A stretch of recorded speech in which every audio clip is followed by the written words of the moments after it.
श्री परमात्मने नमः। पांचवें अध्याय का महात्म्य। श्री भगवान कहते हैं, देवी अब सब लोग द्वारा सम्मानित पांचवें अध्याय का महात्म्य संक्षेप से बतलाता हूँ, सावधान होकर सुनो। मद्र देश में पुरकुत्सपुर नामक एक नगर है। उसमें पिंगल नामक एक ब्राह्मण रहता था। वो वेद पाठी ब्राह्मणों के विख्यात वंश में, जो सर्वथा निष्कलंक था, उत्पन्न हुआ था, किंतु अपने कुल के लिए उचित वेद शास्त्रों के स्वाध्याय को छोड़कर ढोल आदि बजाते हुए उसने नाच गान में मन लगाया।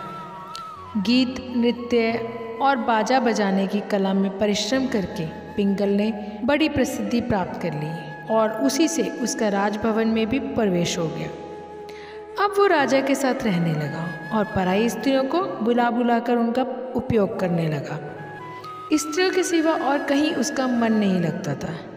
धीरे धीरे अभिमान बढ़ जाने से उच्छृंखल होकर एक एकांत में राजा से दूसरों के दोष बतलाने लगा। पिंगल की एक स्त्री थी जिसका नाम था अरुणा। वो नीच कुल में उत्पन्न हुई थी और कामी पुरुषों के साथ विहार करने की इच्छा से सदा उन्हीं की खोज में घूमा करती थी। उसने पति को अपने मार्ग का कंटक समझकर एक दिन आधी रात में घर के भीतर ही उसका सिर काटकर मार डाला और उसकी लाश को जमीन में गाड़ दिया। इस प्रकार प्राणों से वियुक्त होने पर वो यमलोक में पहुंचा और भीषण नरकों का उपभोग करके निर्जन वन में गिद्ध हुआ। अरुणा भी भगंदर रोग से अपने सुंदर शरीर को त्याग कर घोर नरक भोगने के पश्चात उसी वन में सुखी हुई। एक दिन वो दाना चुगने की इच्छा से इधर उधर फुदक रही थी। इतने में उस गिद्ध ने पूर्व जन्म का वैर का स्मरण करके उसे अपने तीखे नखों से फाड़ डाला। शुकी घायल होकर पानी से भरी हुई मनुष्य की खोपड़ी में गिरी। गिद्ध पुनः उसकी ओर झपटा। इतने में ही जाल फैलाने वाली बहेलियों ने उसे भी बाणों का निशाना बनाया। उसकी पूर्व जन्म की पत्नी शुकी उस खोपड़ी के जल में डूबकर प्राण त्याग चुकी थी। फिर वो क्रूर पक्षी भी उसी में गिरकर डूब गया। तब यमराज के दूत उन दोनों को यमराज के लोक में ले गए। वहाँ अपने पूर्वकृत पापक्रम को याद करके दोनों ही भयभीत हो रहे थे। तदनंतर यमराज ने जब उनके घृणित कर्मों को दृष्टिपात किया, तब उन्हें मालूम हुआ कि मृत्यु के समय अकस्मात खोपड़ी के जल में स्नान करने से इन दोनों का पाप नष्ट हो चुका है।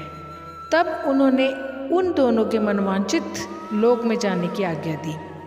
ये सुनकर अपने पाप को याद करते हुए वे दोनों बड़े विस्मय में पड़ गए और पास जाकर धर्मराज के चरणों में प्रणाम करके पूछने लगे, भगवान, हम दोनों ने पूर्व जन्म में अत्यंत घृणित पाप का संचय किया है, फिर हमें मनवांचित लोकों में भेजने का क्या कारण है, बताइए। यमराज ने कहा, गंगा के किनारे वट नामक एक उत्तम ब्रह्म ज्ञानी रहते थे। वो एकांत सेवी, ममता रहित, शांत, विरक्त और किसी से भी द्वेष ना रखने वाले थे। प्रतिदिन गीता के 5वें अध्याय का जप करना उनका सदा का नियम था। 5वें अध्याय का श्रवण कर लेने पर महापापी पुरुष भी सनातन ब्रह्म का ज्ञान प्राप्त कर लेते हैं। उसी पुण्य के प्रभाव से शुद्ध चित्त होकर उन्होंने अपने शरीर का परित्याग किया। गीता के पाठ से जिनका शरीर निर्मल हो गया था, जो आत्मज्ञान प्राप्त कर चुके थे, उन्हीं महात्मा की खोपड़ी का जल पाकर तुम दोनों पवित्र हो गए हो। अतः अब तुम दोनों मनवांचित लोकों को जाओ, क्योंकि गीता के 5वें अध्याय का महात्म्य से तुम दोनों शुद्ध हो गए हो। श्री भगवान कहते हैं, सबके प्रति समान भाव रखने वाले धर्मराज के द्वारा इस प्रकार समझाए जाने पर वो दोनों बहुत प्रसन्न हुए और विमान पर बैठकर वैकुंठ धाम को चले गए।